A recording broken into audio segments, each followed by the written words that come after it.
This is Jay Addison from CryptoBiz magazine at Inside Bitcoins in Las Vegas with Jordan Kelley, CEO of Robocoin. Jordan, how you doing? Doing good, Jay. How are you? I'm doing fantastic, thank you. Your company had the world's first Bitcoin ATM. Do you feel that you have adequately capitalized on your first mover advantage? So I think we've done a pretty good job. It's a great question, by the way.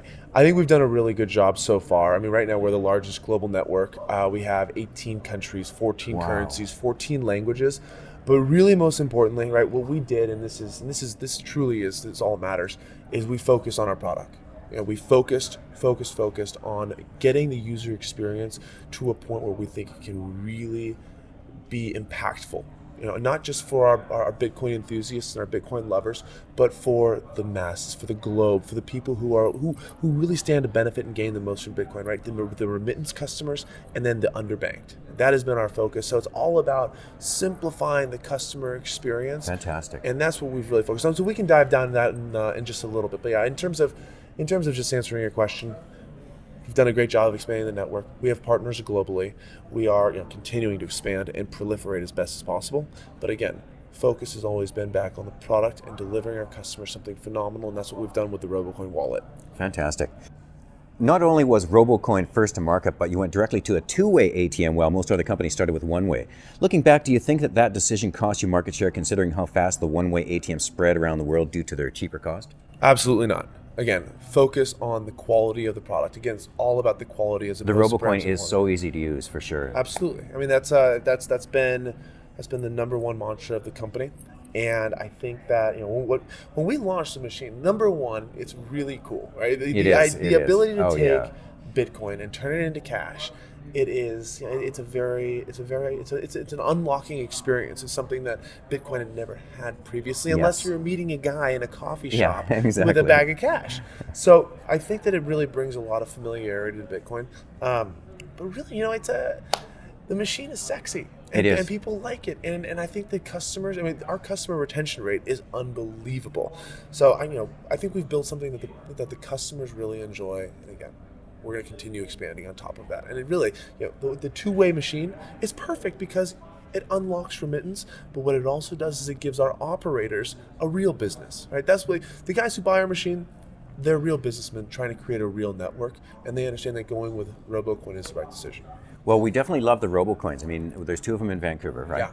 I send all of my friends down to the Robocoin to buy their Bitcoins. Awesome. There's one up at a restaurant on the corner of Broadway and Oak where we go all the time. It's a fantastic one up there. Nice. In fact, we actually did a social campaign for that guy just to help him out, and we sold out his machine 3 times in one day. That's amazing. How great is that, eh? I love it. You've received a lot of criticism for the security options you added to the ATM operators, specifically the palm scanner. Mm-hmm. Why did you decide to go so far above and beyond the currently accepted standards in the financial industry? So, the way that the current financial industry works is you walk up to a bank teller, you hand them your ID. That bank teller looks at the picture on the ID and looks at your face.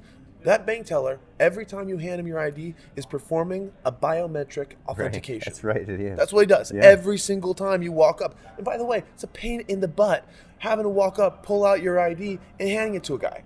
So the way that we kind of engineered our enrollment process was to take banking's best practices, remove the human teller, remove the need for a human teller, and that's critical, and also remove the need to pull out your ID every time you want to make a transaction. That sucks. So instead, customer walks up to the machine, they enter in their phone number, they verify their phone number. They then enter the PIN and they create a PIN. They then scan their palm, and very similar to the way that you would use your iPhone when you kind of enroll your fingerprint. Yes. You scan it 4 times to get a good reading. From there, you scan your government issued ID, and that's for KYC and AML purposes, know your customer, anti-money laundering purposes. And then we take a picture of your face. We do a little facial matching, we run the name against terrorist watch lists, and then boom, you have yourself a Robocoin account, and no longer do you ever have to pull your ID out of your pocket. You enter your phone, you enter your PIN, you scan your palm. That is a 3-factor authentication, and that is the strongest factor, and that's the strongest authentication in the game. Absolutely. Now, going back to the Robocoin wallet, why this is so cool is customers are storing their Bitcoin with us. They're trusting us to store their Bitcoin. I want to make sure that their Bitcoin is always secure and that nobody's ripping them off, right? If you let's say for example you're at a Bank of America or whatever it may be, you grab your debit card, you enter your PIN. Somebody watches you scan your PIN. Yes. Okay. They could just punch you in the, punch you grab your right, card and away they go. hit you right on the button, knock you out, grab your cash or grab your card, enter it in, enter your PIN, and you're toast. Robocoin, I mean, they can't do a thing. They don't have your hand. Even if they chop your hand off, this is the coolest part. You don't have any blood flowing through there, so it won't even register. So again, I think it's some really cool security. I think that having the ability to globally access your money, enter your phone, your PIN in your palm, anywhere in the world, from Hong Kong to to Bucharest, You bet. to Vancouver, to Toronto, your money travels with you, and it's your money's in the palm of your hand. It's pretty cool. With new companies like BitX offering two-way ATMs for $5K US dollars, how does Robocoin plan on staying competitive? Yeah, and it's all about the network, and it's all Back about to the ease of use quality. and everything, right? It's all, again, these guys, the vast majority, they took what Robocoin built, and they cloned it, they copied it, and then they put it in cheaper enclosures. Try to make it cheaper. And then they also use cheaper dispensers and acceptors. We're using top of the line bank grade acceptors and dispensers. And these guys are running shoddy software. Here's the beautiful part. And this is what we learned really early. Scaling this business is tough. It's really, really difficult because when you are dependent on all of the external Bitcoin infrastructure, things break. Things go down. Bitstamp might go down. Bitstamp might have 24 hours before they're actually sending their Bitcoin out. Got it. How about if you're using like a blockchain parser? The blockchain parser might go down. If that happens, your customers are screwed. They're going to have a terrible experience. Let's say, for example, your customer sending Bitcoin to some sketchy wallet. That customer might lose their Bitcoin. Ultimately, whose neck is on the line? It's not necessarily the operator, although they're the ones engaging with the customer. It is the manufacturer of the machine. We're the ones getting called. BitX is going to be the ones getting called. BitAccess is the one getting called. Those are the ones who actually, they are going to be incurring all of those support nightmares. And again, this is why we built the Robocoin Wallet. We've centralized all of that experience. Look, you can still get out of it. It's purely complementary to the entire ecosystem. But what it does is it provides our consumers, our customers, a really consistent but awesome experience. It sure is. I got to tell you, I love Robocoins. I really do. Appreciate it. Do you have any plans to give kiosk operators the ability to enable their machines to sell altcoins like Doge? We haven't really dove too deep into altcoins yet, and until we see something that really is gonna that we think is gonna really benefit, what we don't want to do is confuse our consumers. Right? If we want to really win the remittance market, and if we want to hopefully win over the hearts of the underbanked, we really need to provide a service that's consistent and familiar, and we're really trying to build on that. Yeah, I can understand that. I mean, it's because we're broadcasting and we're distributing out through the Reuters audience, and we have people that are not technically inclined and that kind of stuff. The easier that you can make it, and I think you hit it right on the nail. I mean, your machine is so easy. Anybody can use it. I mean, when we're up in that restaurant, there's people coming to that machine nonstop. I mean, it's exciting. Beautiful. I love Robocoin. Other than ATM services, what else does Robocoin offer or plan to offer in the future? So, again, last Tuesday, launched the Robocoin Wallet. Huge milestone for the company, right? What it does is provides customers instant access to Bitcoin. So you take your cash, instantly you get Bitcoin deposited right into your beautiful, fully functional mobile web robocoin.com app. Right. What also it does, and this is the best part, instant cash access. So, customer, you have Bitcoin in your Robocoin Wallet. All you do is you walk up to the machine, you enter your phone, your palm, and your PIN. You open enter phone, PIN, and palm. It says, "Welcome back, Jordan. You have 5 Bitcoin sitting in your account. I can then withdraw $2,000 instantly." Right? There's no more tickets. There's no more receipts. There's no more 10-minute confirmations. Everything is instant, which is beautiful. One more part that I love is that I think with another feature that we just did, which is called Send, I think we might have unlocked the remittance capabilities.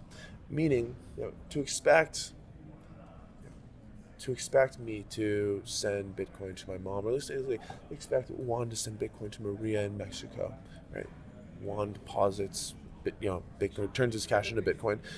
It's very difficult to expect Juan to be able to, for Juan to be able to trust that Maria understands what Bitcoin may be, or to send it to a private or public address. Yeah. Instead, walks to the machine, converts his cash into Bitcoin, taps send, enters in $400, enters in Maria's phone number. Maria gets a text instantly in Mexico says, Maria, Juan just sent you $400. It's sitting in your Robocoin account in Bitcoin. You can either access it on robocoin.com or you can go to the kiosk and cash it out right now instantly. Yeah, that's fantastic. So really what you've done is you've almost created the same scenario as a bank where you're holding the funds or the Bitcoins and people can access it instead of all the other ATMs where you just go, put your coins and get your cash out, or put your cash in and get your coins out. Correct. That's fantastic. So how does somebody get a hold of the wallet? If they want to download that wallet right now, where do they find the wallet? Yeah, so actually we did a limited release. We are only releasing the wallet to previous Robocoin customers or to customers who have access to a kiosk. So it's kind of a slow but exclusive rollout that we want to really get. We want to get our core users really excited about this. So right now we have machines available in Las Vegas and Mountain View. Those are the only two that have the actual software update. Oh, for the and wallet. we are about to start rolling it out globally over the next couple of weeks. Really exciting. I can't wait. And you got to tell us because we got to do a push on that because that is, sure. I think it's revolutionary, really, to a certain degree. It's huge. It's very big. Let me ask you the question that we ask everybody at the end of the interview. Yeah. And that is January 1st, 2015, what do you think the price of Bitcoin is going to be? It's a bit of a tricky question, and we've got answers all over the board. I've been asked this question by somebody else as well today, and I have yet to come up with my answer.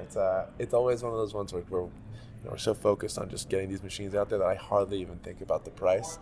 But that being This said, is just a guess. Oh, I don't think that, anybody could give us an accurate. No.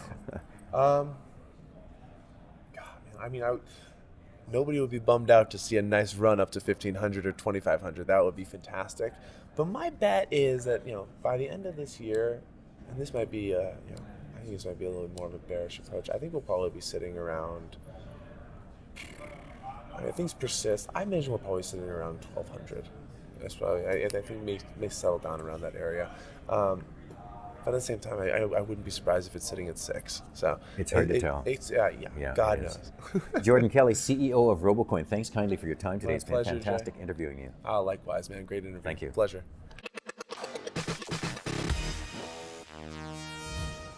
This is Jay Addison from CryptoBiz Magazine, live from Meckler Media's Inside Bitcoins conference in Las Vegas.